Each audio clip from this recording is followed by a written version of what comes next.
expected to resupply the Tiangong space station, and it will be the first such mission after it was completed last November. Less than 30 seconds.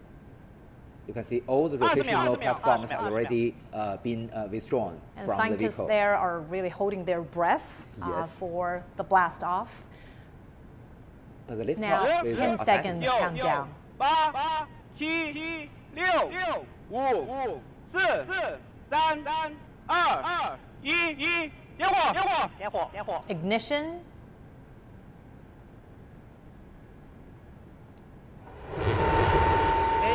Blast off. So 6 engines, 6 YF-100 engines ignite at the same moment. 4 on the boosters with 1 engine each, and then 2 engines in the core stage. And at this moment, the first critical action will be the pitch over, which means that change its direction from going upward to the east, southeast direction. So when can we expect this Tianzhou mission, the spacecraft, to be docked with our Tiangong space station? That depends on the plan, the mission of the mission failed. Usually, during the last Tianzhou mission, we make a world record about 2 more hours from the liftoff to the docking. Maybe several hours. It depends on the design of the mission itself. And at this moment, you can see the video from the camera mounted on the fuselage of the vehicle itself. And you can see the 2 boosters. And it looks like a bit cloudy in that area, and this not very heavy. You can still see the flame of the first stage. It's gradually fading away from our side. It's getting farther away. Yeah. And also, from the video cameras in the ground stations, we can monitor the trajectory of the vehicle itself. And also, we have readers to monitor the trajectory. And we also have the sensors on board the vehicle itself. Now you can see the video that, as I mentioned, the camera mounted in the fuselage of the vehicle, and you can see the 2 boosters and the flame of the rocket engines. It gives us different angles and different perspectives to see this mission up close. And the next critical step will be the separation of the 4 boosters. You can see that soon, about less than 10 minutes, less than 3 minutes. Right. And this moment reminds us of the Tianzhou 5 mission, and that you mentioned to me just now, that it made records in being the fastest mission to be connected with the Tiangong. Yeah. And you can see the flame has the shape of the flame has already changed because it's already almost in a vacuum condition. Right, because isn't that amazing to see how the flames and how the color of it changes as they go up higher? So it uses kerosene and liquid oxygen as the propellant. You can see the flame is a little bit blue color. Right. So again, what is on board this Tianzhou 6 mission? We mentioned there's going to be fuel, a lot of food. What are some of the other supplies? As I mentioned, the scientific research instruments and also some backup parts for the life support system of our Tiangong space station, and also some parts maybe for the spacesuits. You know that for each time we conducted an EVA. Oh, you can see that the boosters are already separated. Right, separation space. Great. So the next step will be the separation of the first stage. So the rocket boosters are now being released, and they've detached from the main body of the rocket. Great. The first stage also separated. Right. Okay, you can see that the second stage has already ignited very normally. Right. Well, this process is, of course, crucial in sending large vehicles into space and helping protect the payload.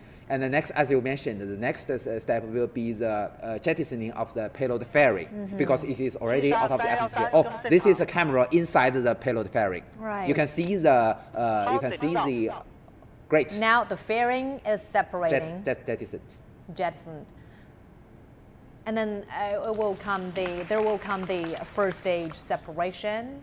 This is already, which means that the altitude is already high enough and do not have much aerodynamic forces acting on the body. So it do not need the payload fairing and to save the energy. So the rocket itself has the power to push itself against the atmosphere. Is that correct? It has the power, but the aerodynamic forces acting on the spaceship is already low enough because strong aerodynamic forces will damage the spaceship.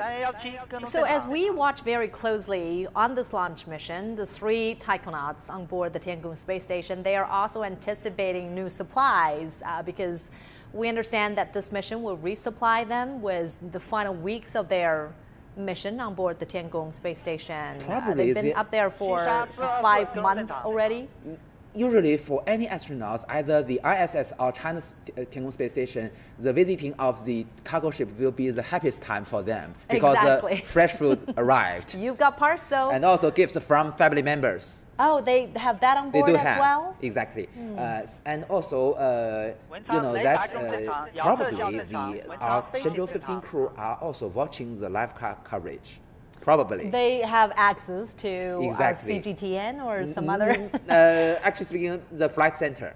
Flight center. Yeah. You know that we have the Tianlian data relay satellite. It has very high speed and can transmitting the videos from the ground to the station. So they not only watching the live coverage of the rocket launch, but also you know that during the Winter Olympic Games and during the Olympic Games, they can also watch the all kinds of matches. Sure. What are some of the preparations that they are making to welcome their new supplies and to welcome the Shenzhou 6 to dock with the Tiangong?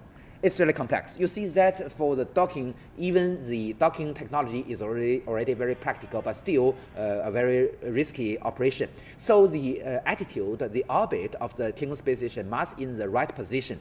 And moreover, you see that you know that the Tianzhou cargo ship needs several orbit maneuvers and all conducted automatically. So we must monitor its status, and finally we have the final approach. Must be well monitored by not only those on the ground, our ground staff, and also monitored by the Tiangong space station. We also have the sensors to measure the relative distance, the relative angle, and also relative attitude of each vehicle.